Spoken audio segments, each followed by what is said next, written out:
Mi nombre es Elodia y tengo 67 años. Y esta historia, mi historia, no comienza con el estruendo de una batalla, sino con el susurro de unas flores. Comienza en el día más feliz de la vida de mi hijo, el día de su boda, que para mí se convirtió en el prólogo de una guerra silenciosa. El salón de bodas olía a dinero, a una mezcla abrumadora de lirios blancos, cera para pulir pisos de mármol y el perfume caro de cientos de invitados que no conocía. Las luces de los candelabros de cristal se rompían en 1000 pedazos sobre las copas y los cubiertos de plata, creando un firmamento artificial sobre nuestras cabezas. Todo era perfecto, impecable, como la sonrisa de mi nueva nuera, Valeria. Una sonrisa diseñada para las cámaras, brillante pero sin calidez.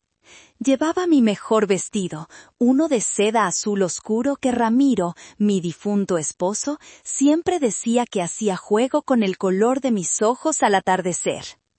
Me sentía elegante, nerviosa, llena de esa mezcla de orgullo y melancolía que solo una madre puede sentir al entregar a su único hijo. Un joven acomodador, con una lista en la mano y una sonrisa ensayada, me guió a través del laberinto de mesas redondas. Pasamos la mesa de los padres de Valeria, la número 1, justo al frente, con una vista perfecta del escenario. Pasamos las mesas de los amigos importantes, de los socios de su padre. Seguimos caminando. Nos detuvimos en la periferia del salón, en un rincón olvidado por la luz principal. «Mesa 14, señora», dijo el joven, indicando una silla. Y entonces lo vi. No era solo una mesa, era una isla, un exilio. Justo a mi lado, una imponente columna de mármol se alzaba como un centinela, fría y silenciosa. Y sobre la mesa, un arreglo floral tan absurdamente grande y alto que parecía un árbol podado. Rosas blancas, nubes y helechos se derramaban en una cascada que formaba un muro de pétalos y hojas entre mi silla y el resto del universo de la boda. Me senté lentamente, sintiendo la seda de mi vestido contra la fría tapicería. Si me inclinaba a la izquierda, la columna bloqueaba mi vista. Si me inclinaba a la derecha, el muro de flores me tapaba por completo. Mi mundo, en la boda de mi propio hijo, se había reducido al espacio entre un pilar de piedra y un arbusto glorificado. Traté de convencerme de que era un error, una simple torpeza del organizador. Pero entonces vi a Beatriz, la madre de Valeria, recibiendo a los invitados, moviéndose por el salón como una reina en su corte, su mesa perfectamente posicionada para no perderse ni un solo detalle. Vi a mi hijo, Demetrio, de pie cerca del altar, tan guapo y tan nervioso, buscando con la mirada a su prometida, sin notar, o quizás sin atreverse a notar, el exilio de su propia madre. Una prima lejana se acercó a mi mesa. «Elodia, qué gusto. Pero, ¿dónde te sentaron? Casi no te veo». Forcé una sonrisa y dije que prefería un lugar tranquilo. Ella asintió, aunque sus ojos decían que no me creía, y se alejó rápidamente para unirse a una conversación más animada. La ceremonia comenzó. Escuché la música, pero no vi a los músicos. Escuché los votos, pero las palabras me llegaban amortiguadas, como si vinieran de otra habitación. En la salud y en la enfermedad, hasta que la muerte nos separe. Repetí esas palabras en mi cabeza, recordando el día en que yo misma las pronuncié junto a Ramiro.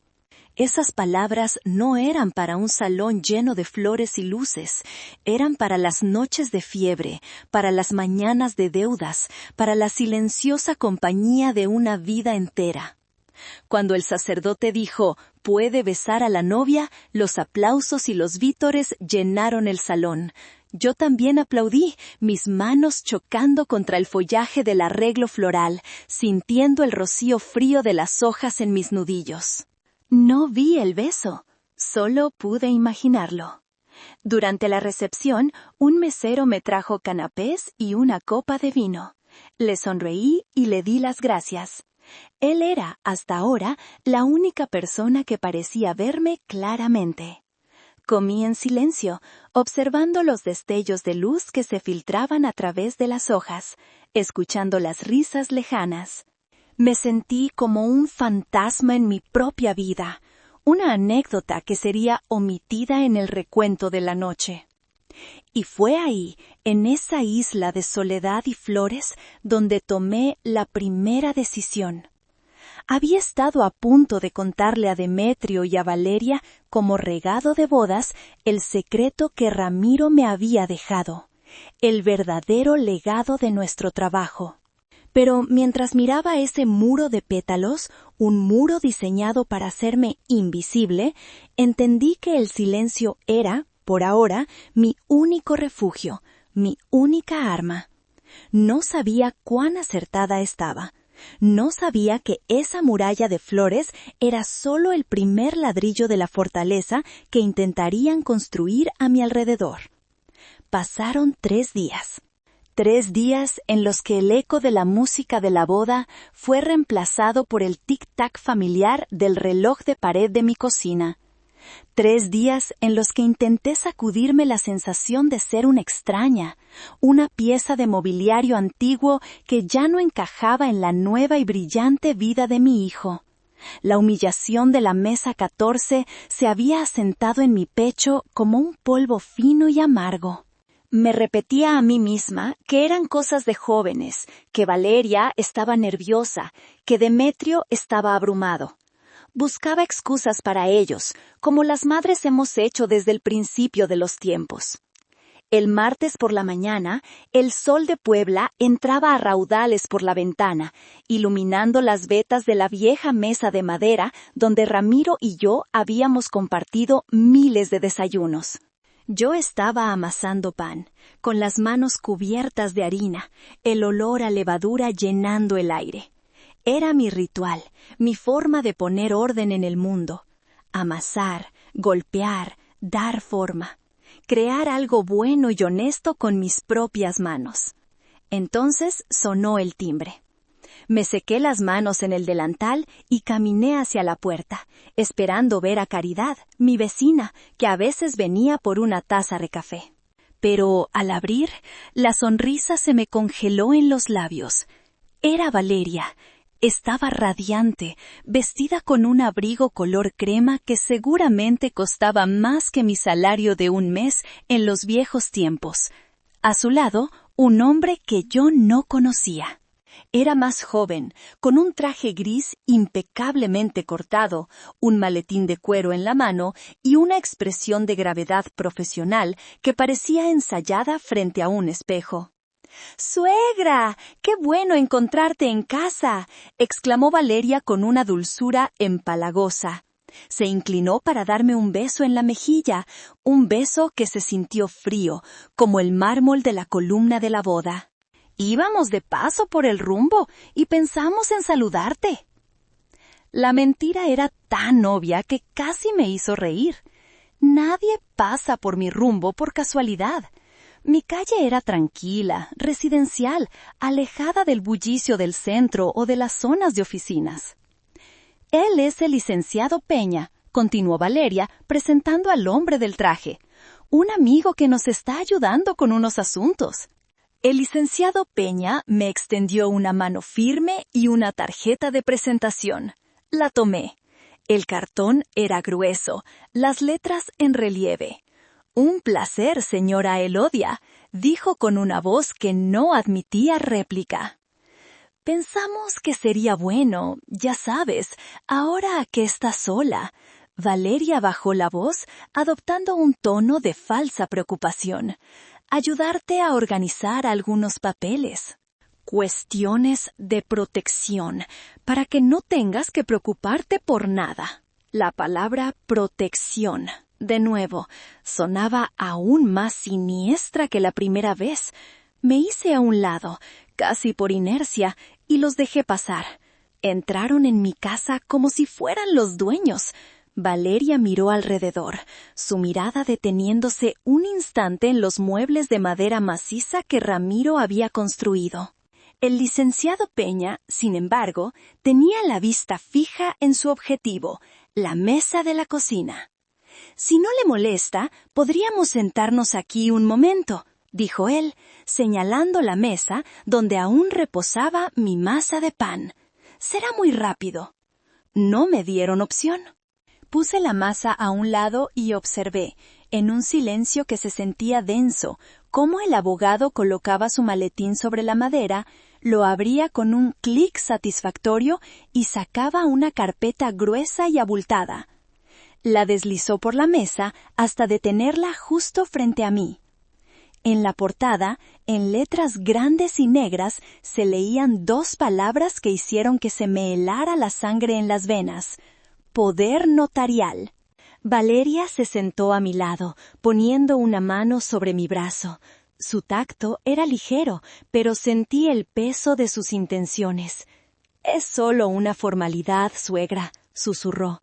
«Es para que Demetrio y yo podamos ayudarte si algo pasa. Queremos cuidarte». Me quedé mirando la carpeta. El olor a levadura y a hogar de mi cocina de repente se sentía invadido por el olor artificial del cuero caro y el papel de un contrato que no había pedido. La guerra ya no era silenciosa. Acababan de poner sus armas sobre mi mesa. Mientras la carpeta con la palabra «poder notarial» reposaba sobre mi mesa, mi mente se escapó de la cocina. Se fue lejos, a un lugar lleno del aroma a cedro, a pino y a barniz. Se fue al taller, a maderas de reyes, el alma de mi vida con Ramiro. Ramiro no era un nombre de palabras. Su lenguaje eran sus manos. Manos grandes, callosas, con cicatrices que contaban historias de sierras rebeldes y formones afilados. Manos que podían transformar un bloque tosco de madera en una obra de arte, en una silla que acunaba el cuerpo, en una mesa que reuniría a generaciones. Él creía en la honestidad del material. Decía que la madera nunca miente. Si tenía un nudo, lo tenía. Si era fuerte, lo demostraba. Si era débil, se partía. Las personas, solía decirme, mientras lijaba una superficie hasta dejarla suave como la seda, deberían ser más como la madera. Yo era la estructura invisible de ese mundo. Mientras Ramiro creaba, yo llevaba los libros. Cada factura, cada recibo, cada pago. Conocía el flujo y reflujo de nuestro negocio como la palma de mi mano. Sabía el precio de la caoba y el costo de los tornillos. Celebraba en silencio cuando un buen mes nos permitía ahorrar un poco, y me preocupaba en silencio cuando los pedidos escaseaban.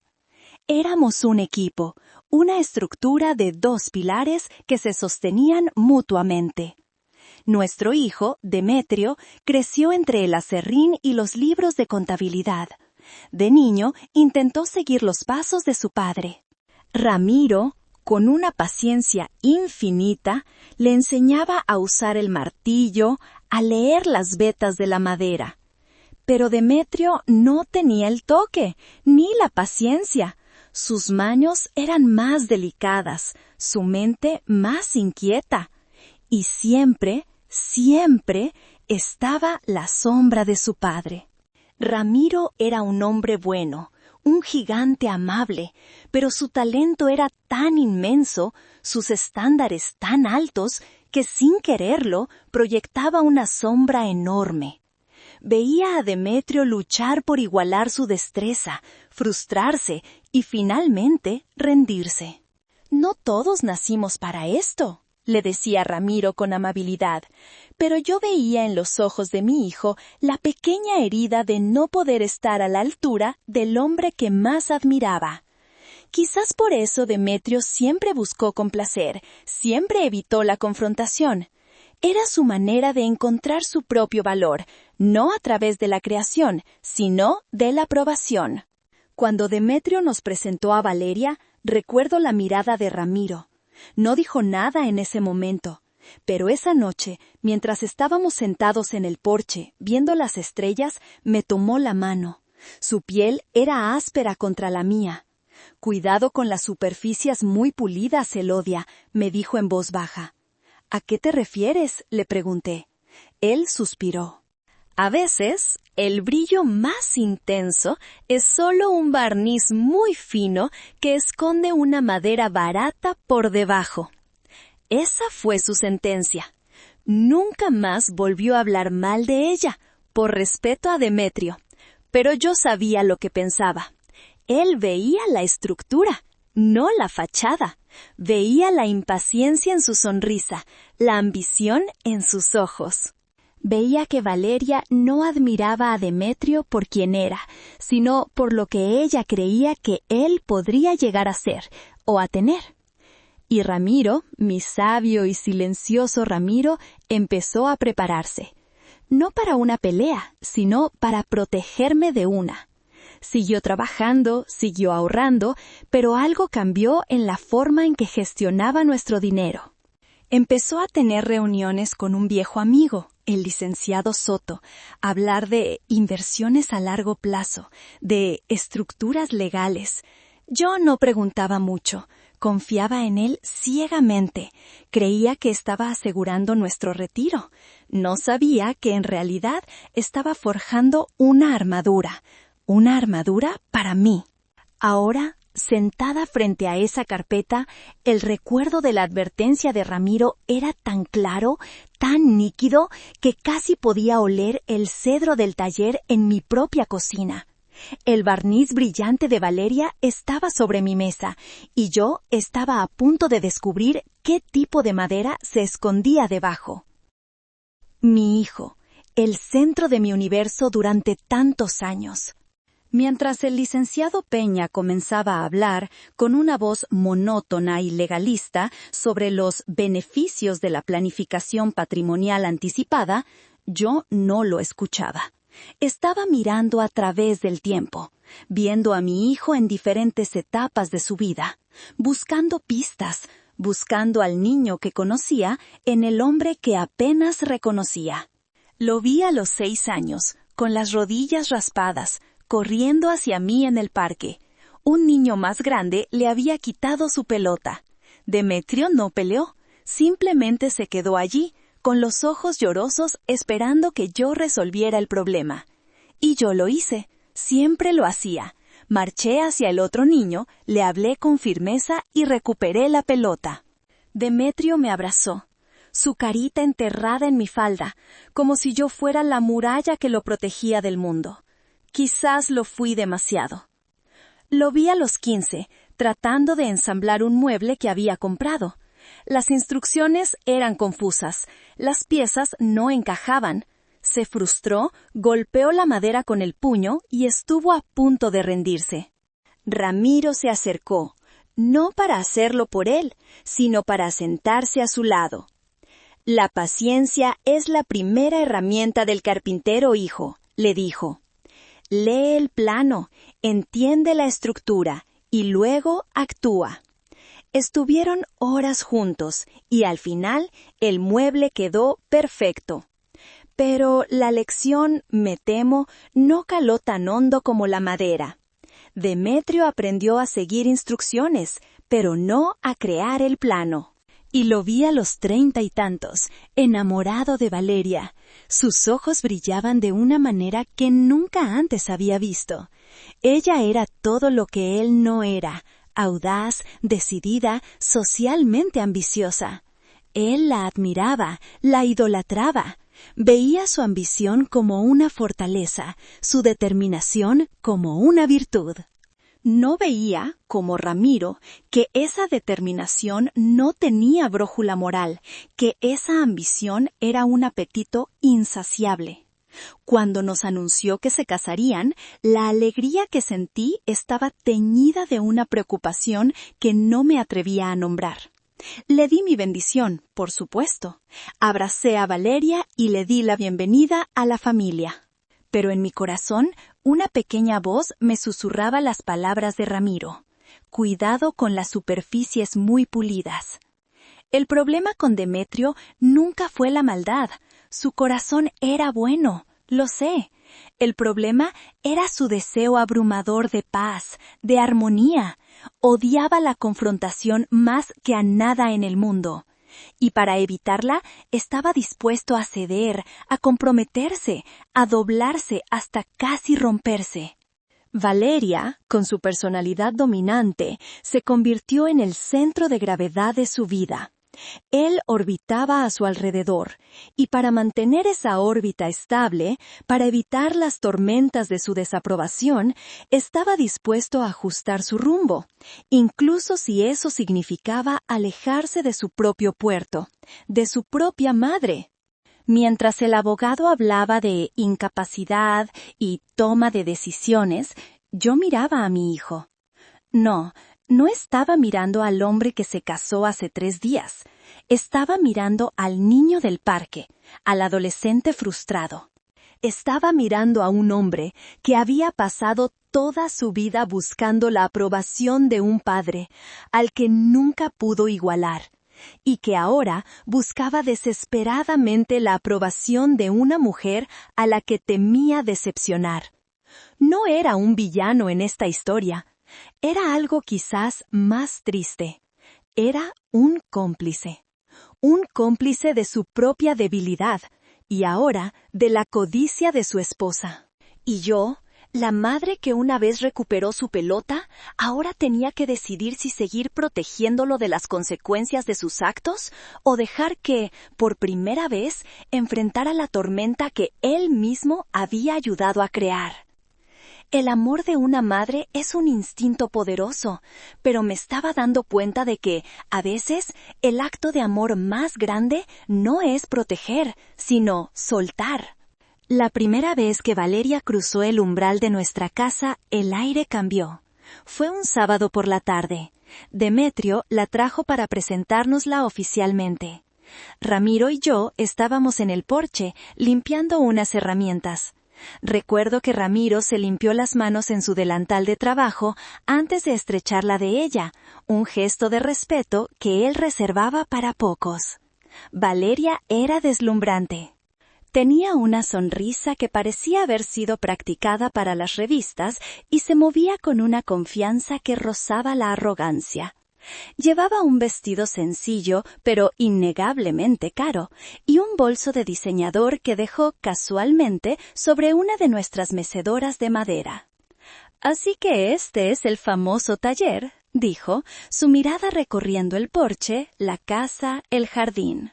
No era una mirada de aprecio, era una mirada de tasación, como si estuviera calculando el valor por metro cuadrado. Demetrio me ha contado tanto sobre el negocio familiar. No es un negocio, es un oficio, la corrigió Ramiro suavemente, pero con un filo en la voz que solo yo reconocí. Lo que hacemos aquí lleva tiempo, paciencia. Oh, claro, claro. El arte, respondió ella rápidamente, como si la palabra fuera una ocurrencia tardía. Debe ser muy rústico. Rústico. La palabra quedó flotando en el aire, cargada de un ligero desdén. Para ella, nuestro mundo de madera maciza, de trabajo honesto, de una vida construida con las manos, era simplemente rústico. Un adjetivo que se usa para describir una cabaña de vacaciones, no el legado de una vida. Durante el resto de la tarde, Valeria dirigió la conversación. Le hizo a Demetrio preguntas sobre el futuro del taller. ¿Han pensado en expandirse? ¿En producir en masa? Hay un mercado enorme para los muebles de estilo mexicano en el extranjero. Su mente no estaba en el arte, sino en la comercialización. Ramiro respondía con monosílabos, cada vez más retraído. Yo intentaba mantener la conversación a flote, hablando de cosas triviales, pero sentía la tensión. Era como ver 2 mundos chocar, el nuestro basado en la sustancia, en la calidad que perdura, y el de ella basado en la apariencia, en el éxito rápido, en la imagen que se proyecta. En un momento, mientras yo estaba en la cocina preparando café de olla, Valeria entró. Se apoyó en el marco de la puerta y observó mis viejos gabinetes de madera. «Estos son preciosos, Elodia», dijo. Por un instante pensé que era un cumplido sincero. Son de cedro macizo, ¿verdad? Con la ubicación de esta casa, el terreno solo ya debe valer una fortuna. ¿Han pensado en vender y mudarse a un condominio moderno? Sería mucho menos trabajo para ustedes. La sugerencia me dejó sin aliento. Vender la casa que Ramiro había construido con sus propias manos, el taller donde había pasado cada día de su vida adulta, vender nuestro hogar para mudarnos a una caja de cemento moderna. La idea era tan ajena a nuestra existencia que no supe qué responder. Solo sonreí débilmente y cambié de tema. Pero el daño estaba hecho. La semilla de la duda, la revelación de su verdadera naturaleza, había sido plantada. Ella no veía un hogar lleno de recuerdos, veía un activo inmobiliario. No veía un legado de artesanía, veía una oportunidad de negocio sin explotar. Esa noche, después de que se fueron, Ramiro se quedó en silencio por un largo rato. Finalmente se giró hacia mí, sus ojos serios y preocupados. «Esa muchacha no quiere a nuestro hijo, Elodia», dijo con una certeza que me heló la sangre. «No digas eso, Ramiro, él la quiere», respondí, aunque mi propia convicción flaqueaba. «Él quiere la idea que ella representa», insistió. «Pero ella no lo ve a él, ve una escalera. Y me temo, mi amor, que nosotros somos uno de los peldaños que piensa pisar para subir». Ese fue el día en que la preocupación de Ramiro comenzó, y ese fue el día en que él, en su infinita sabiduría, empezó a construir la fortaleza que ahora me protegía. No me lo dijo entonces, pero cada reunión con el abogado, cada inversión silenciosa, cada documento legal que firmó a partir de ese día fue una respuesta a la mirada calculadora de Valeria en mi cocina. Él había visto la guerra venir mucho antes de que se disparara la primera bala. Los últimos meses de la vida de Ramiro fueron silenciosos. La enfermedad le fue robando la fuerza, pero nunca la lucidez. Pasaba horas en su sillón junto a la ventana, mirando el jardín, observando cómo la luz cambiaba sobre las hojas de los rosales que él mismo había plantado. Hablaba poco, como si estuviera guardando sus últimas palabras para lo verdaderamente importante. Una tarde, una semana antes de morir, me pidió que me sentara a su lado. El sol se estaba poniendo, tiñendo la habitación de un color anaranjado y melancólico. La casa estaba en calma, solo se oía el suave murmullo de los árboles afuera. «Elodia», dijo, su voz un susurro ronco. Me tomó la mano. Su piel, que siempre había sido áspera y fuerte, ahora se sentía frágil como papel viejo. Metió su otra mano con esfuerzo en el bolsillo de su bata y sacó algo.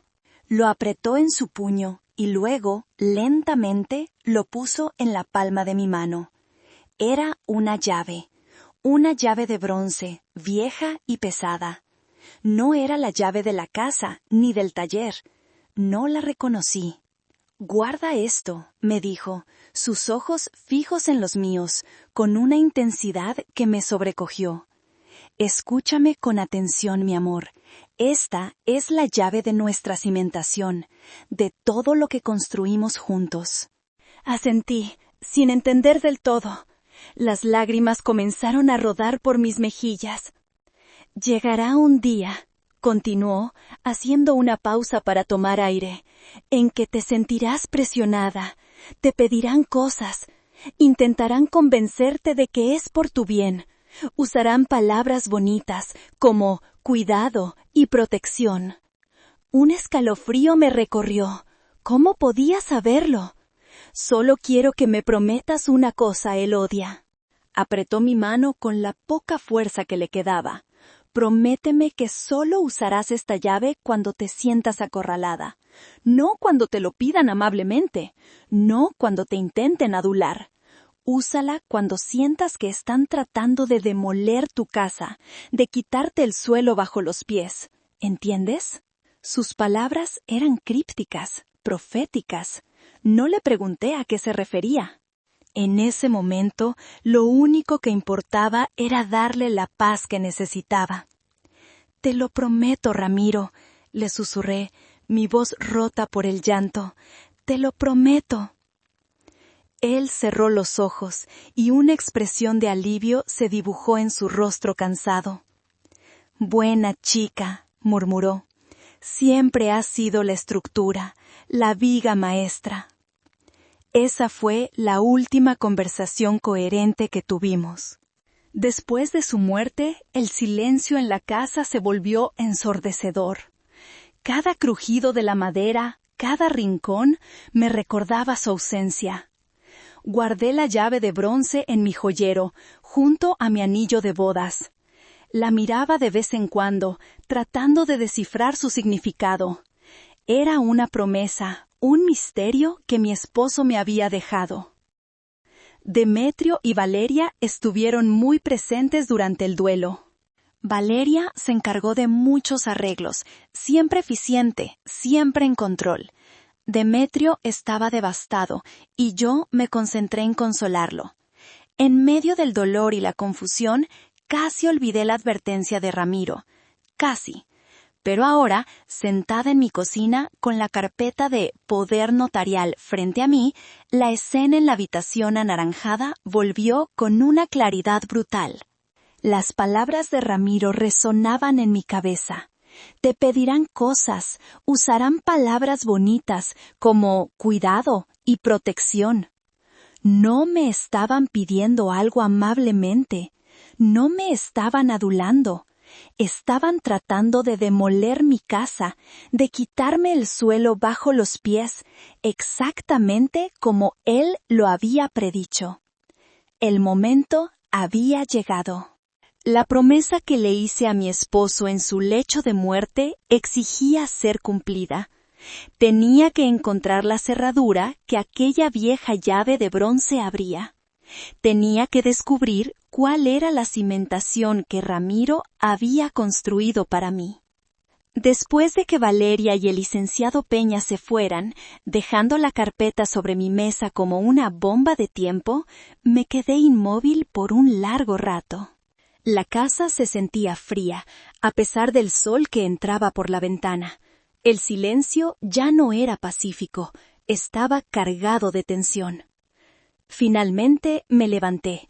Tomé la carpeta y, sin abrirla, la guardé en el cajón más bajo de la alacena, debajo de los manteles viejos. No quería verla. Luego subí a mi habitación y abrí mi joyero. Allí estaba, la pesada llave de bronce, brillando con una luz opaca junto a mi anillo de bodas. La tomé en mi mano. Se sentía sólida, real, un ancla en medio de la tormenta. Con la llave apretada en mi puño, bajé las escaleras y salí al patio trasero. Caminé con determinación hacia el taller. El olor a madera y a recuerdos me envolvió como un abrazo. Hacía meses que no entraba allí. Estaba todo como Ramiro lo había dejado, las herramientas colgadas en orden perfecto, un mueble a medio terminar cubierto con una lona, el suelo cubierto de una fina capa de acerrín. Mi corazón latía con fuerza. ¿Dónde estaría la cerradura? Recorrí el taller con la mirada, buscando algo fuera de lugar. Todo parecía normal. Me detuve frente al viejo escritorio de Ramiro. Pasé mis dedos por las marcas y arañazos de la madera. Nada. Miré detrás de los estantes de herramientas. Nada. Empecé a sentir una punzada de desesperación. ¿Y si lo había imaginado todo? ¿Y si la llave era solo un símbolo, un último gesto poético de mi esposo? Entonces recordé algo que Ramiro siempre decía: Las cosas más importantes a menudo se esconden a simple vista, Elodia. Solo hay que saber mirar. Me detuve en el centro del taller y respiré hondo. Miré de nuevo, pero esta vez con sus ojos. No buscando algo escondido, sino algo obvio. Mis ojos se posaron en la pared del fondo, la que estaba cubierta por un gran panel de madera donde colgaban las sierras y los serruchos más grandes. Era una pared que siempre había estado ahí. Me acerqué. El panel parecía sólido, firmemente clavado, pero al pasar la mano por el borde inferior, mis dedos notaron una ranura casi imperceptible. Empujé. Nada. Tiré. Nada. Entonces recordé la llave. En la esquina inferior derecha del panel, casi oculta por la sombra de una sierra de mano, había una pequeña cerradura de bronce, oscurecida por el tiempo y el polvo. Era tan discreta que nunca la había notado. Mi mano temblaba mientras insertaba la llave. Encajó a la perfección. Giré la llave y escuché un suave clic. El sonido de un secreto revelándose. Con cuidado, deslicé el panel de madera hacia un lado. Detrás, empotrada en la pared de ladrillo, había una caja fuerte de acero. No era grande, pero se veía increíblemente sólida. Tenía una simple manija giratoria. La giré y la pesada puerta se abrió. El interior estaba impecablemente ordenado. No había dinero en efectivo ni joyas, solo carpetas. Carpetas de anillas, de diferentes colores, cada una con una etiqueta escrita con la caligrafía perfecta y metódica de Ramiro. Propiedades, acciones, bonos del gobierno. Y encima de todas, una carpeta de color azul brillante que simplemente decía, para Elodia. Con el corazón en un puño, tomé la carpeta azul y la abrí. La primera página era una carta, escrita a mano por mi esposo. Mi querida Elodia, comenzaba, si estás leyendo esto, significa que el día que tanto temía ha llegado. Perdóname por el secreto, pero nunca dudé de tu fuerza, solo temía por tu bondad. La gente buena a menudo es vista como gente débil, y yo no podía irme de este mundo sin dejarte una protección adecuada. Seguí leyendo, las lágrimas nublando mi vista. Explicaba que, durante más de 20 años, había estado invirtiendo una parte de las ganancias del taller. Con la ayuda del licenciado Soto, había comprado propiedades, acciones de empresas sólidas, diversificando su portafolio de una manera que yo nunca hubiera imaginado. Y al final de la pila de documentos estaba el estado de cuenta consolidado. Un papel de un banco privado que yo ni siquiera sabía que existía. Miré el número al final de la página y tuve que sentarme en el suelo polvoriento del taller para no caerme. $75 millones, $142,893,50. $75 millones. No era un error de imprenta. Miré los desgloses, las carteras de inversión. Era real. Ramiro, mi humilde y trabajador Ramiro, el hombre que remendaba sus propios zapatos y guardaba los tornillos sobrantes en latas de café, me había dejado una fortuna. La carta terminaba con una frase que se grabó a fuego en mi alma. Esto no es una corona para que la presumas, mi amor. Es una armadura para que te defiendas. Úsala con sabiduría. Lloré por el hombre que me había amado tanto, con una previsión tan profunda. Lloré por su inteligencia silenciosa. Y lloré de alivio, porque en ese taller polvoriento acababa de encontrar el coraje y las armas que necesitaba para la batalla que se avecinaba. Volví a la casa sintiéndome como una persona diferente. El suelo bajo mis pies parecía más firme, el aire que respiraba más ligero. Cerré la caja fuerte, deslicé el panel de madera a su lugar y salí del taller, dejando atrás el santuario de los secretos de Ramiro. Llevaba la carpeta azul conmigo. En la cocina, la luz de la tarde había suavizado los bordes de los muebles. Me senté a la mesa, en el mismo lugar donde unas horas antes me había sentido tan vulnerable. Puse la carpeta azul a mi lado, como un aliado silencioso. Mi mente, que había estado nublada por la conmoción y el dolor, ahora trabajaba con una claridad asombrosa. La contadora que llevaba dentro, la mujer que había equilibrado libros y gestionado un negocio durante 40 años, había despertado. La estrategia de Valeria y su abogado era clara: aprovechar mi supuesto duelo y mi ignorancia financiera para tomar el control. Me veían como una viejecita frágil, fácil de manipular. La sorpresa de la mesa 14 en la boda no fue un error, fue una prueba. Una forma de medir mi reacción, de ver si me quejaría, si lucharía por mi lugar. Mi silencio, mi estoica dignidad la interpretaron como debilidad, como una rendición anticipada. Gran error. Mi silencio no era debilidad, era observación. Y ahora tenía no solo la voluntad, sino también los recursos para actuar. Pero la primera regla de cualquier estrategia, como Ramiro me enseñó con la madera, es no actuar precipitadamente, medir 2 veces, cortar una. Mi primer movimiento no sería una confrontación, sino una táctica de demora. Necesitaba tiempo. Tiempo para contactar al licenciado Soto. Tiempo para entender completamente la estructura legal que Ramiro había creado. Tiempo para preparar mi defensa. Puse agua a calentar y me preparé una taza de té de manzanilla. El ritual familiar me ayudó a calmar los últimos vestigios de temblor en mis manos. Mientras el vapor subía de la taza, tomé el teléfono. Busqué el número de Valeria. Cuando contestó, su voz era impaciente. ¿Sí? Hola, hija, soy yo, dije, mi voz deliberadamente tranquila y un poco cansada. Ah, suegra, ¿qué pasó? ¿Ya pensaste en lo de los papeles? Sí, sobre eso te llamaba, respondí, tomando un sorbo de té. Estuve mirando los documentos que me dejaron. Es mucho para mí. Tantas palabras legales, ya sabes. Hice una pausa, dejando que mi supuesta confusión se asentara. Mi cabeza todavía no está del todo bien después de lo de tu suegro.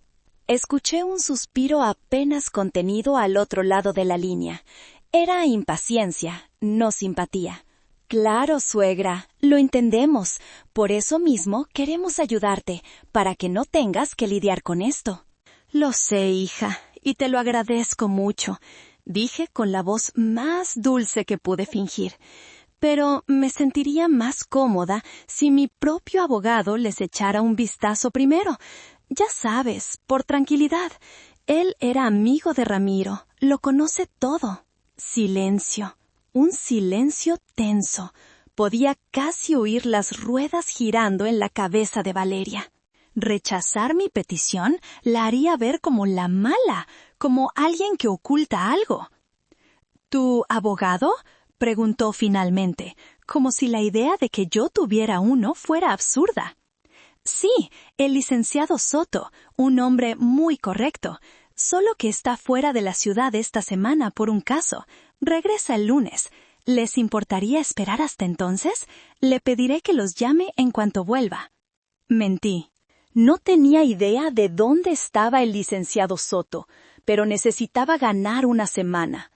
Una semana era una eternidad en el campo de batalla que ellos habían elegido. Valeria tardó un momento en responder. Bueno, supongo que podemos esperar, dijo finalmente, su voz teñida de una irritación mal disimulada. Pero no dejes que se le olvide, mamá, es importante. No te preocupes, hija. Estará en lo alto de mi lista, le aseguré. Gracias por tu paciencia. Colgué el teléfono y me permití una pequeña y sombría sonrisa. Había ganado la primera escaramuza. Les había dado una razón plausible para la demora, una que encajaba perfectamente con la imagen que tenían de mí. Una viuda un poco lenta y confundida. No sospecharían nada. Bebí el resto de mi té, sintiendo el calor extenderse por mi pecho. La partida de ajedrez había comenzado. Y ellos, en su arrogancia, no tenían ni idea de que yo no solo conocía el tablero, sino que, gracias a Ramiro, controlaba las piezas más poderosas. A la mañana siguiente, con la primera luz del día, no llamé a Valeria. Llamé al número que estaba en la primera página de la carpeta azul, junto a la carta de Ramiro. Lic Javier Soto. Confidencial. La voz que respondió era grave y calmada, la voz de un hombre acostumbrado a navegar aguas turbulentas. «¿Oficina del licenciado Soto? Buenos días». «Buenos días», respondí, mi propia voz sonando más firme que el día anterior. «Busco al licenciado Soto. Mi nombre es Elodia Reyes. Soy la viuda de Ramiro Reyes». Hubo una breve pausa en la línea, seguida de un cambio de tono. La formalidad se disipó, reemplazada por una calidez respetuosa. «Señora Elodia, qué gusto escucharla, aunque lamento profundamente las circunstancias. Javier Soto a sus órdenes. Ramiro fue mi mejor amigo. Estaba esperando su llamada». Sus palabras, «estaba esperando su llamada», me enviaron una ola de alivio. No estaba sola en esto. Ramiro se había asegurado de eso. «Licenciado», comencé, pero él me interrumpió amablemente. «Por favor, Elodia, para usted soy Javier. Ramiro me habló de usted durante 30 años. Siento que ya la conozco». Le conté todo. La boda, la humillación de la mesa 14, la visita de Valeria y su abogado, la carpeta de poder notarial que ahora estaba escondida en mi alacena. Hablé sin interrupciones, y él escuchó con una paciencia que me recordó a la de mi esposo. Cuando terminé, no hubo sorpresa en su voz, solo una resignación sombría. «Lo sabía», dijo en voz baja. «Ramiro lo sabía». Vi esto venir desde el día en que Demetrio les presentó a esa muchacha. Por eso construimos la fortaleza, Elodia, y créame, es inexpugnable. ¿Qué debo hacer, Javier? Les dije que usted estaba fuera de la ciudad para ganar tiempo. Hizo usted perfectamente, me aseguró. La primera victoria es siempre controlar el tiempo. Ahora necesitamos vernos inmediatamente. ¿Puede venir a mi despacho hoy? Está en el centro. Necesito que traiga la carpeta azul y cualquier documento que esos buitres le hayan dejado. Estaré allí en 1 hora, respondí sin dudar. El despacho de Javier Soto no era ostentoso. Estaba en un edificio antiguo con pisos de madera que crujían y olía a libros viejos y a café recién hecho. Era la oficina de un hombre que valoraba la sustancia por encima de la apariencia. Javier era un hombre de mi edad, con cabello plateado y ojos amables pero increíblemente agudos. Me recibió con un abrazo, un gesto que me tomó por sorpresa, pero que agradecí profundamente. Extendimos los documentos sobre su gran escritorio de caoba. Primero, la carpeta azul. Javier la revisó asintiendo para sí mismo. Todo en orden. El fideicomiso es irrevocable.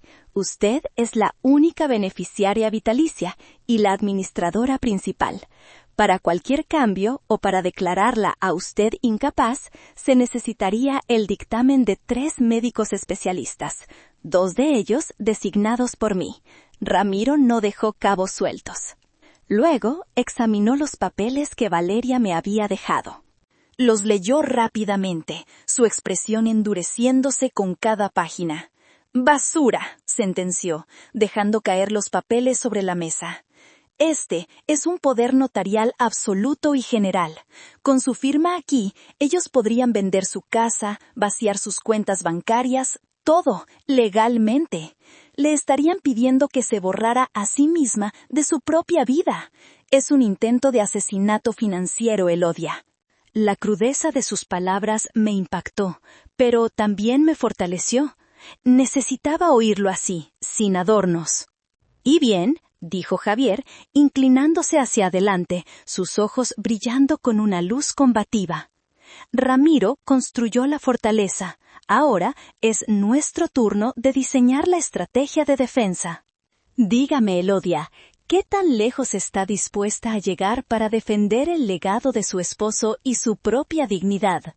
Lo miré directamente a los ojos, sintiendo cómo el dolor de los últimos días se transformaba en una fría y dura determinación. «Hasta el fin, Javier», respondí, «hasta el mismísimo final». Una sonrisa sombría se dibujó en su rostro. «Eso es lo que Ramiro hubiera querido oír», dijo. «Perfecto. Entonces, manos a la obra. Es hora de mostrarles qué pasa cuando subestiman a la esposa de un carpintero». Esa tarde, después de mi reunión con Javier, necesitaba hablar con alguien que no usara términos legales. Necesitaba la sabiduría de la vida real, la perspectiva de una amiga. Fui a casa de Caridad. La encontré en su patio, podando sus bugambillas con una precisión de cirujano. Caridad era viuda, como yo. Su esposo, Miguel, había sido el mejor amigo de Ramiro. Habíamos envejecido juntas, compartiendo cafés, recetas y los silencios que solo entienden quienes han perdido a su otra mitad. Era una mujer directa, sin filtros, con un corazón tan grande como su jardín. «Te tardaste en venir», me dijo a modo de saludo, sin dejar de cortar una rama rebelde. «¿Cómo estuvo la boda del príncipe heredero?». El sarcasmo en su voz era inconfundible. Le conté de la mesa 14, del muro de flores, de la sensación de ser invisible.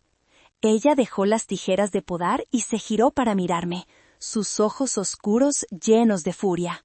«¡Sinvergüenza!», exclamó. «Esa trepadora. Te lo dije, Elodia. Te dije que esa muchacha tenía veneno en la sonrisa. ¿Y Demetrio? ¿Dónde estaba tu hijo mientras a su madre la escondían como si fuera una pariente pobre?» «Estaba ocupado, Caridad, deslumbrado». Mi excusa sonó débil incluso para mis propios oídos. «Deslumbrado es una cosa, ciego es otra», replicó ella, secándose las manos en su delantal. «Pero bueno, lo hecho está. Lo importante es que no te dejes pisotear». Entonces le conté la segunda parte, la visita de Valeria y el abogado, la carpeta del poder notarial. Caridad escuchó en silencio, su rostro endureciéndose. Cuando terminé, no gritó, hizo algo peor, se rió, una risa seca, sin alegría. «Claro», dijo, negando con la cabeza, «el segundo acto. Primero te aíslan, te hacen sentir insignificante. Luego, cuando creen que estás debilitada, van por el golpe de gracia.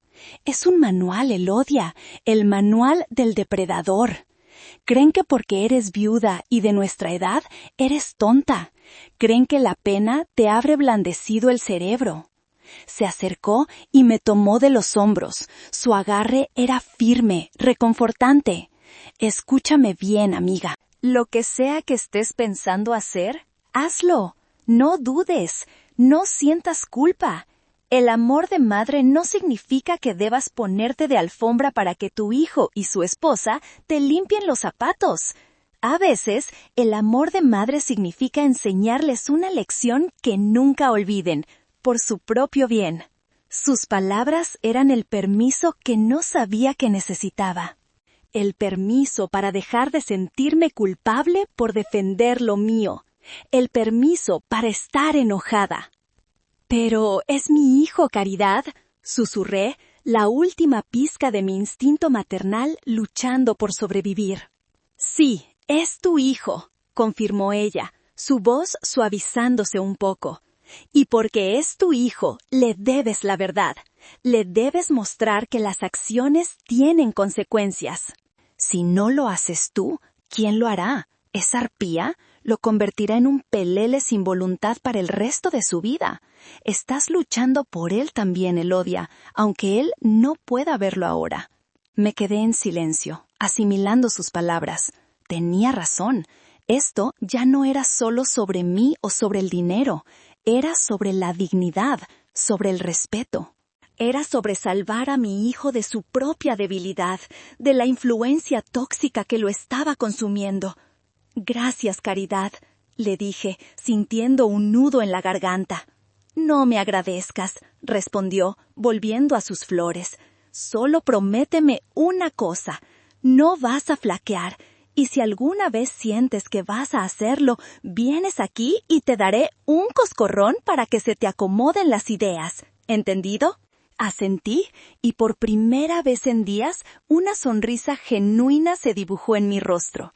La fortaleza no solo venía de una caja fuerte llena de documentos, también venía de una amistad forjada a lo largo de una vida, de una vecina que no tenía miedo de decir la verdad por más dura que fuera. Salí de su casa sintiéndome más ligera, más fuerte. Ya no era solo la viuda de Ramiro, era Elodia Reyes. Y estaba lista para pelear. El jueves por la mañana decidí que necesitaba un poco de normalidad, salir de casa, caminar, sentir el pulso de la ciudad. Fui a la farmacia del centro, una de esas boticas antiguas con estanterías de madera oscura y olor a hierbas medicinales. Necesitaba reponer mis pastillas para la presión y, de paso, comprar un poco de paz mental. Mientras esperaba a que prepararan mi receta, decidí tomar un café en la pequeña cafetería que estaba justo al lado. Era un lugar discreto, con mesas afuera, a la sombra de los portales. Pedí un americano y me senté en una mesa esquinada, desde donde podía observar a la gente pasar. Y entonces las vi. Sentadas en una mesa no muy lejos de la mía, de espaldas a mí, estaban Valeria y su madre, Beatriz. Hablaban en voz baja pero intensa, con esa urgencia que tiene la gente cuando discute sobre problemas serios. Mi primer instinto fue levantarme e irme. No quería escucharlas, no quería verlas. Pero algo me detuvo, una curiosidad morbosa quizá, o tal vez el instinto de supervivencia. Me encogí un poco más en mi silla, escondiéndome detrás de una maceta con un helecho. «No podemos esperar hasta la próxima semana, mamá. El banco llamó de nuevo», decía Valeria, su voz un siseo tenso. «La tarjeta con la que pagamos al fotógrafo fue rechazada». Beatriz, siempre tan elegante y compuesta en público, sonaba crispada. «Te dije que ese vestido era demasiado caro, Valeria». «Te dije que una boda más sencilla hubiera sido más inteligente». «Pero no, tú querías el espectáculo». «Tú también lo querías», replicó Valeria, golpeando suavemente la mesa con el puño. «Querías las fotos en las revistas de sociales, querías presumir con tus amigas. No me culpes solo a mí». «No importa de quién fue la culpa ahora», cortó Beatriz. «El problema es que las deudas nos están ahogando. El pago del coche, la renta de tu apartamento de lujo, el préstamo que pedí para ayudarte con el enganche de la boda, todo se está acumulando». Mi corazón empezó a latir más deprisa. Deudas. No era solo ambición, era desesperación. «Por eso necesitamos que la vieja bruja firme», continuó Beatriz, su voz bajando a un susurro venenoso. «Es la única solución. Una vez que Demetrio tenga el control, podemos consolidar, pedir un préstamo usando la casa como garantía, pagar todo, y con lo que sobre podemos empezar a invertir de verdad, a hacer que el oficio de su padre produzca dinero de verdad». La vieja bruja. Así se refería a mí, la mujer cuya casa planeaban hipotecar. «Lo sé, mamá, lo sé. Pero se está haciendo la difícil. se quejó Valeria. Ahora salió con que tiene un abogado. ¡Un abogado! ¿Te lo puedes creer? Como si tuviera algo que proteger. ¡Es ridículo! Entonces tienes que ser más inteligente que ella, insistió Beatriz. Sé dulce, llora si es necesario, haz que Demetrio le hable, apela a su instinto de madre, dile que su hijo está sufriendo por el estrés. Las viejas se ablandan con eso. Tienes que conseguir esa firma, Valeria. Nuestra reputación, nuestro estilo de vida, todo depende de ello. Valeria suspiró, un sonido largo y tembloroso. Lo intentaré, pero a veces cuando la miro, siento que sabe algo. Hay algo en sus ojos. Son tonterías tuyas, la interrumpió su madre. Es una vieja triste y sola. Está confundida. Solo necesita un empujoncito. Ahora, endereza esa cara, pide otro café y vamos a repasar el plan B si el abogado se pone pesado.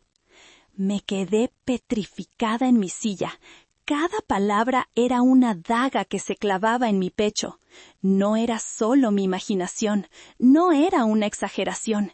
Era un plan, un complot frío y calculado para despojarme de todo lo que Ramiro y yo habíamos construido. Y la motivación era aún más sucia de lo que pensaba, no solo la codicia, sino la necesidad de tapar un agujero financiero creado por su propia vanidad y estupidez. Pagué mi café sin terminarlo y me fui de allí, caminando rápido, con la cabeza gacha.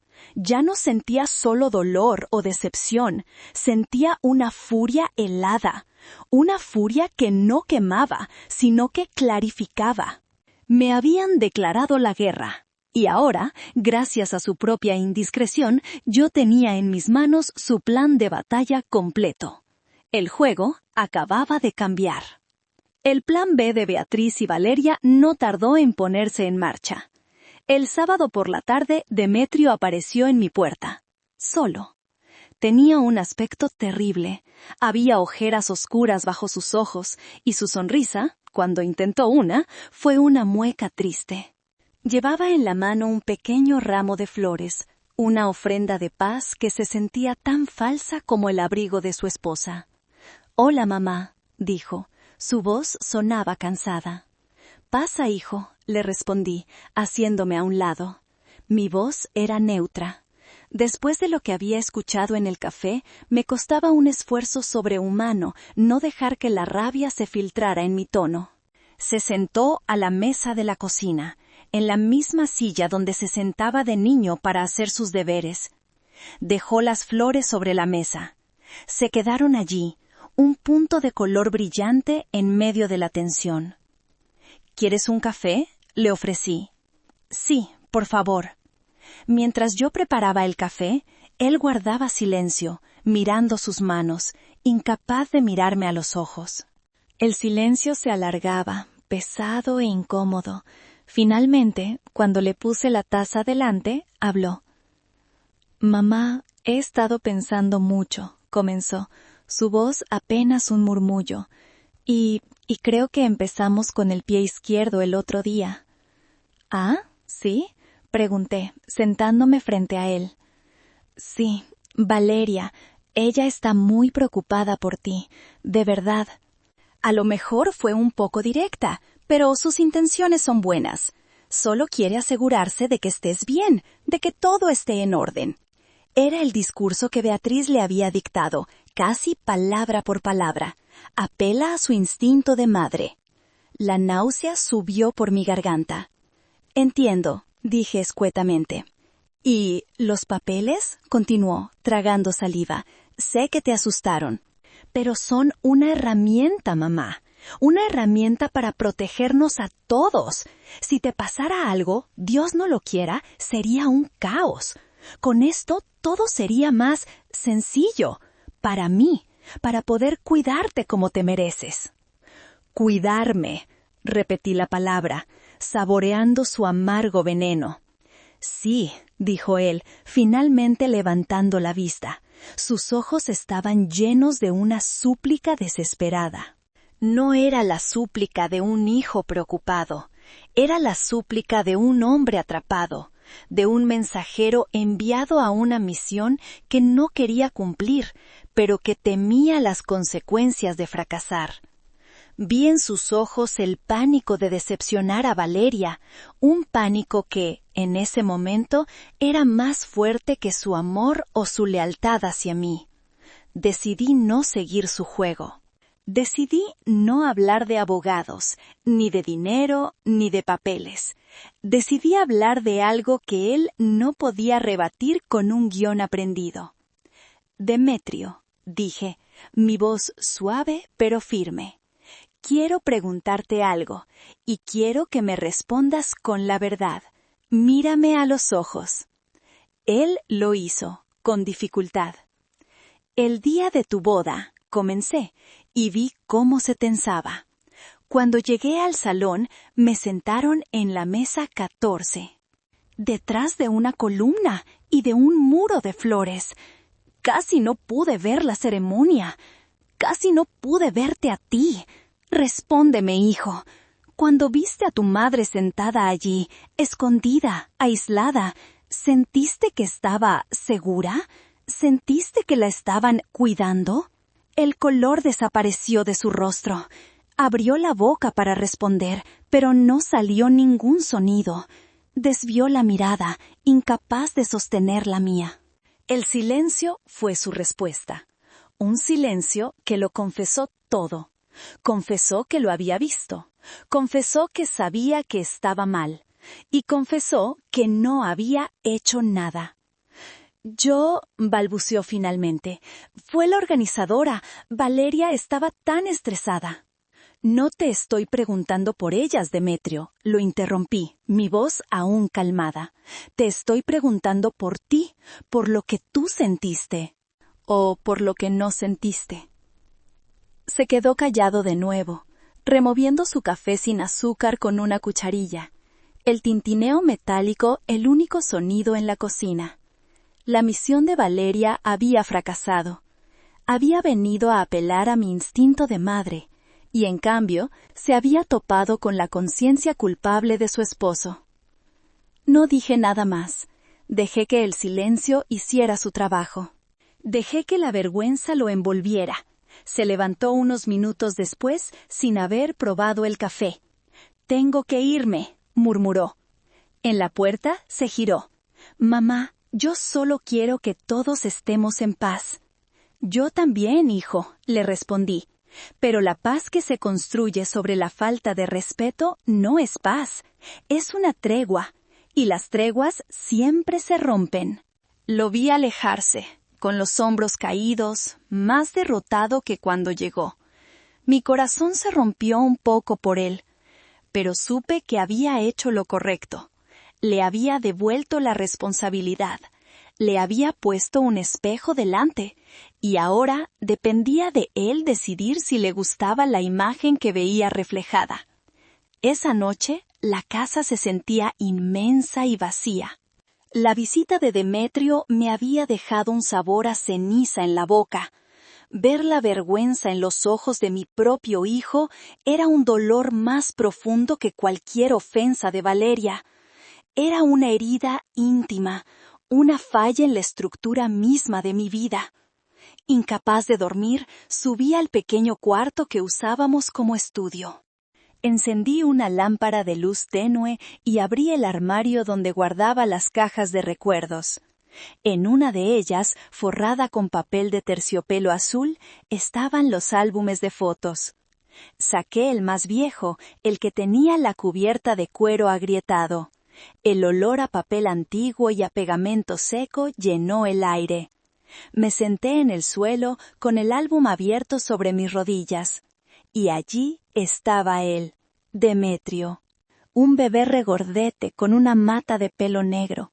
Un niño de 3 años en su triciclo, con una sonrisa que le faltaba un diente. Un niño de 7, orgulloso, con su primer uniforme escolar. Pasé las páginas lentamente, cada fotografía una punzada en el corazón. Recordaba cada momento, el tacto de su cabello de bebé, el sonido de su risa, la calidez de su manita en la mía. ¿En qué momento se perdió? ¿En qué momento ese niño, cuyo universo entero cabía en mis brazos, se convirtió en un hombre que no podía mirarme a los ojos? Mis dedos se detuvieron en una foto en particular. Era de su 10º cumpleaños. Ramiro y yo estábamos a su lado, detrás de un pastel con 10 velas encendidas. Demetrio miraba la cámara con una expresión de pura felicidad, sus ojos brillando con la luz de las llamas. Ramiro tenía un brazo sobre mis hombros, y ambos mirábamos a nuestro hijo con una devoción absoluta. Éramos una unidad, éramos una fortaleza. Y ahora esa fortaleza tenía una grieta que mi propio hijo había ayudado a abrir. Las lágrimas que había contenido durante días finalmente se desbordaron. Rodaron por mis mejillas, calientes y silenciosas, cayendo sobre el plástico que protegía la fotografía. Apreté el álbum contra mi pecho, un sollozo seco escapándose de mi garganta. «¿Qué hicimos mal, Ramiro?», le susurré a la habitación vacía, al fantasma de mi esposo que siempre parecía estar cerca. «¿Fue mi culpa? ¿Lo protegí demasiado? ¿Tu sombra fue demasiado grande para él? ¿Nuestro amor, de alguna manera, lo hizo tan débil?» No había respuesta, por supuesto, solo el silencio y el peso de mis propios recuerdos. Me sentí increíblemente sola. La armadura de $75 millones se sentía fría e inútil contra este tipo de dolor.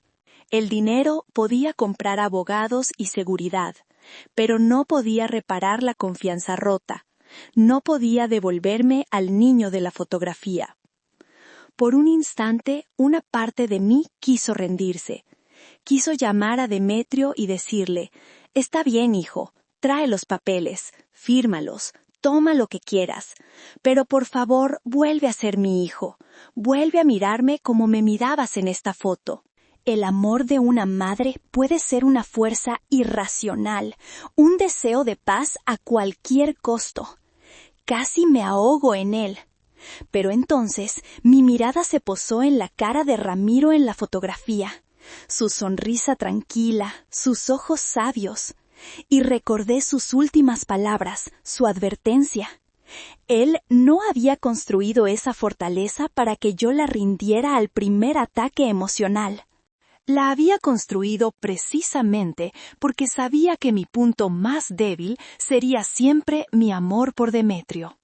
Él confiaba en mi fuerza, incluso cuando yo misma dudaba de ella. Cerré el álbum lentamente. Me sequé las lágrimas con el dorso de la mano. La vulnerabilidad no desapareció, pero se asentó. Se convirtió en parte de mi resolución.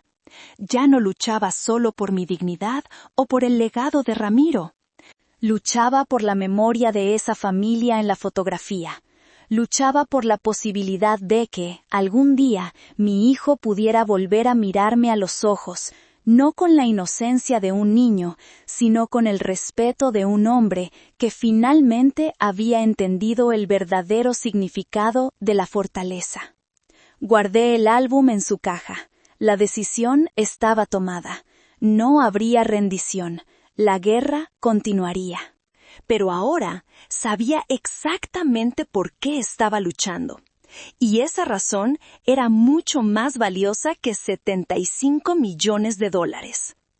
El lunes por la mañana llegué al despacho del licenciado Soto sintiéndome como una general preparándose para la batalla.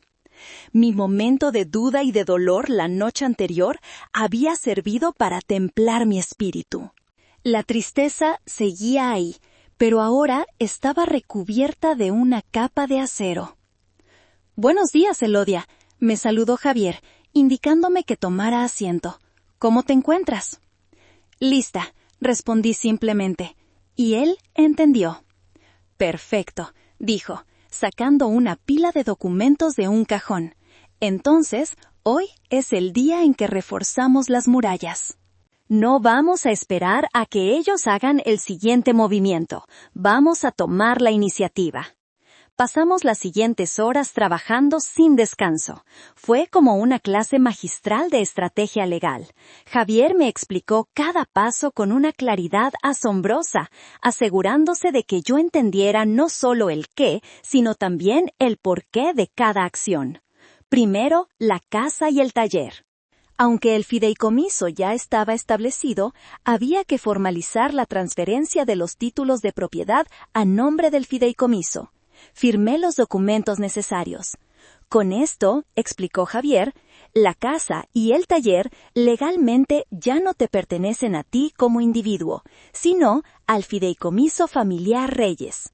Nadie puede hipotecarlos o venderlos sin pasar por la estructura del fideicomiso, lo cual es prácticamente imposible para ellos. Era el primer muro. Segundo, los bancos. Fuimos juntos a la sucursal principal de mi banco de toda la vida. Hablamos directamente con el gerente, un hombre que me conocía desde hacía años. Siguiendo las instrucciones de Javier, establecimos nuevos protocolos de seguridad para todas mis cuentas. A partir de ese momento, cualquier transacción que excediera una cantidad mínima o cualquier cambio en la cuenta requeriría no solo mi presencia física, sino también una contraseña verbal que solo yo conocía y la firma de 2 empleados del banco. Esto evitará que alguien intente hacerse pasar por ti o te presione para hacer una llamada, me dijo Javier. Era el segundo muro. Tercero, las finanzas del fideicomiso. Javier llamó al gestor del banco privado que manejaba la fortuna. Le informó de la situación, sin dar detalles innecesarios. Se establecieron alertas inmediatas para cualquier intento de acceso a la información o de contacto por parte de terceros no autorizados. El gestor, un profesional discreto, nos aseguró que la confidencialidad y la seguridad eran sus máximas prioridades. Era el tercer muro, el más alto y grueso de todos. Cuarto, el aspecto personal. La información es poder, Elodia, me dijo Javier de vuelta en su despacho. Y ellos intentarán obtenerla para usarla en tu contra. Siguiendo su consejo, tomé una decisión difícil pero necesaria. Llamé a la compañía telefónica y pedí que mi número fijo pasara a ser privado y no listado. También me instruyó sobre cómo revisar y reforzar la privacidad de mis redes sociales, aunque yo apenas las usaba. Nunca se sabe quién puede estar mirando. Finalmente, redactamos un documento crucial, un poder notarial para cuidados de la salud. Pero este era muy diferente al que Valeria quería que firmara. En este, yo designaba, en caso de incapacidad médica para tomar mis propias decisiones, a 2 personas. La primera, mi amiga Caridad. La segunda, el licenciado Soto. A mi hijo Demetrio lo dejé fuera. Fue la firma más dolorosa, pero la más necesaria. Era una declaración, un mensaje claro. Confiaba más en mi vecina y en mi abogado que en mi propio hijo. Al final del día, estaba agotada. Pero era un agotamiento satisfactorio. Habíamos trabajado rápido y en silencio. Habíamos construido una red de defensas legales tan compleja y sólida que cualquier ataque frontal sería inútil. Ahora, dijo Javier, guardando la última copia en su archivo. Estamos listos. Hemos reforzado la fortaleza por dentro. Ahora solo tenemos que esperar a que el enemigo se estrelle contra sus muros. Salí de su despacho justo cuando el sol comenzaba a ponerse. Sentí el peso de las decisiones del día, pero también una sensación de poder y control que no había sentido en mucho tiempo. No era el poder del dinero, era el poder del conocimiento, de la preparación. Era el poder que Ramiro, con su sabiduría silenciosa, había querido que yo tuviera. el poder de ser la dueña de mi propia vida, de mi propio futuro, la dueña de la única llave de cada puerta. La respuesta de Valeria a mi silencio no tardó en llegar. Como predijo Javier, mi falta de comunicación, canalizando todo a través de él, la estaba volviendo loca. El lunes por la tarde, mi teléfono empezó a sonar. Era ella. No contesté. Inmediatamente después llegó un mensaje de texto. «Suegra, por favor, háblame. Demetrio está muy afectado. No entiendo por qué estás haciendo esto tan complicado con abogados. Somos familia». Leí el mensaje y sentí una oleada de desprecio. La hipocresía era asfixiante. Ella hablaba de familia mientras intentaba despojarme de mi seguridad. Borré el mensaje sin responder. Unas horas más tarde, otro mensaje. «El licenciado Peña llamó a tu abogado. Dice que el señor Soto es muy poco cooperativo. Mamá, esto no tiene por qué ser una pelea». Me reí en voz alta. ¿Poco cooperativo? Javier simplemente estaba haciendo su trabajo, proteger a su cliente. Para ellos, cualquiera que no cediera a sus demandas era poco cooperativo. La presión continuó durante un par de días. Mensajes de texto, llamadas perdidas, incluso un mensaje de Demetrio. «Mamá, por favor, hablemos». Me dolió ignorarlo, pero sabía que cualquier conversación en ese momento sería inútil. Estaba bajo el control de Valeria, y solo repetiría el guión que ella le había escrito. El miércoles por la tarde la táctica cambió. Sonó el teléfono. Era Valeria de nuevo. Esta vez decidí contestar, poniendo el altavoz para que la conversación quedara grabada como Javier me había sugerido. «Hola», respondí, mi voz deliberadamente neutra. «¡Suegra! ¡Qué bueno que contestas!». Su voz sonaba completamente diferente. Era dulce, cálida, incluso un poco frágil. La actriz estaba en su mejor papel. «Estaba tan preocupada. ¿Estás bien?» «Estoy bien, Valeria. Gracias por preguntar». «Escucha», dijo, con un suspiro dramático. «Creo que todo esto se nos ha ido de las manos. Los abogados, la tensión, no es así como quiero que sea nuestra relación. Te quiero mucho, suegra, y a Demetrio le está matando esta situación». Guardé silencio, dejándola hablar. «He estado pensando», continuó, «y quiero que empecemos de nuevo. Olvidemos los papeles, olvidemos a los abogados por un momento. ¿Por qué no vienes a cenar a nuestra casa este sábado? Solo nosotros tres. Prepararé tu platillo favorito, chiles en nogada, como una ofrenda de paz, para que hablemos, como la familia que somos». La invitación era una trampa tan obvia que era casi insultante. Un intento de sacarme de mi territorio, de llevarme a su terreno, de usar la comida y un ambiente familiar para ablandarme y hacerme bajar la guardia. Mi primer instinto fue decir que no, pero entonces una idea, una estrategia comenzó a formarse en mi mente. Consulté mentalmente el plan que había discutido con Javier. Esta podría ser la oportunidad perfecta. La oportunidad de terminar con esto de una vez por todas, en mis propios términos. «Eso suena muy amable de tu parte, Valeria», dije, fingiendo vacilación. «¿Estás segura? No quiero causar más problemas». «Por supuesto que estoy segura», exclamó ella, y pude oír el triunfo en su voz. Creía que me estaba convenciendo. «Será maravilloso. El sábado a las 8. ¿Te parece bien?» «Está bien», respondí suavemente. «Allí estaré». «Perfecto. Ya verás, suegra. Todo se va a arreglar». Colgué el teléfono y respiré hondo. La invitación estaba hecha. La fecha fijada. El escenario elegido por ellos. Pero el guión de la noche, el acto final, lo escribiría yo. Inmediatamente llamé a Javier. «Tengo la invitación», le dije. «Sábado a las 8 en su casa». Escuché una sonrisa en su voz.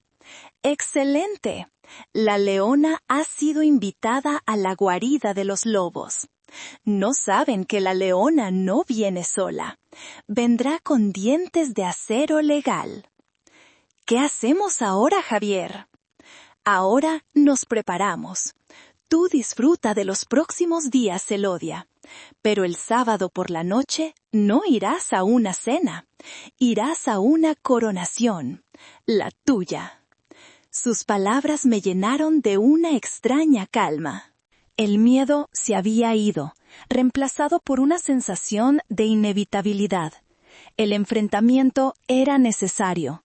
Y ahora, gracias a la arrogancia de Valeria, tendría lugar exactamente donde y cuando yo quisiera. Los días previos al sábado transcurrieron en una calma tensa.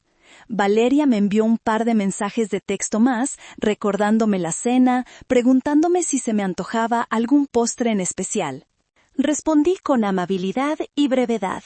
Estaba jugando mi papel a la perfección, la suegra apaciguada, dispuesta a reconciliarse.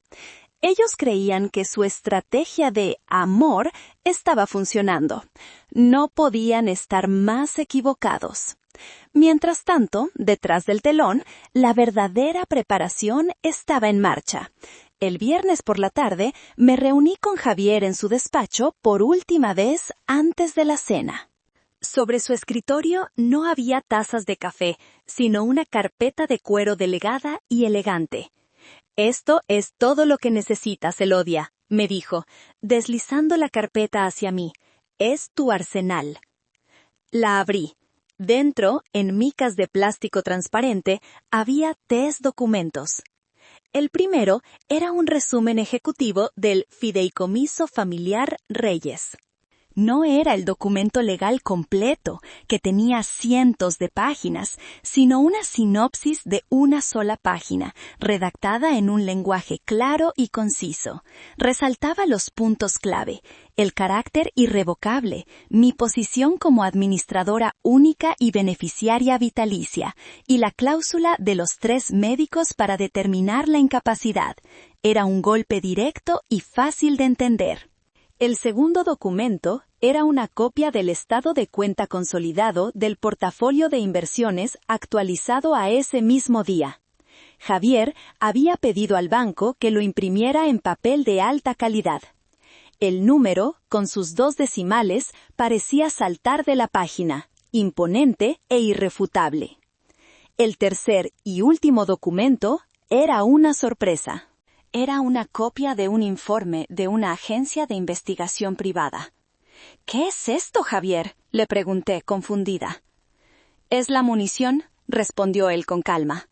«Cuando me contaste lo que escuchaste en el café, me tomé la libertad de hacer algunas averiguaciones. No es difícil hoy en día. Todo está en registros públicos si sabes dónde buscar». Leí el informe. Detallaba, con fechas y cifras, las deudas de Valeria y su madre, préstamos personales, saldos de tarjetas de crédito hasta el tope, un aviso de posible embargo sobre la boutique de Beatriz. Incluso el lujoso coche que Valeria conducía estaba a punto de ser recuperado por la financiera. Era un castillo de naipes a punto de derrumbarse. «No tienes que usar esto, Elodia», me dijo Javier suavemente. «Pero es importante que lo tengas. A veces, para ganar una guerra, no basta con tener el mejor ejército. Hay que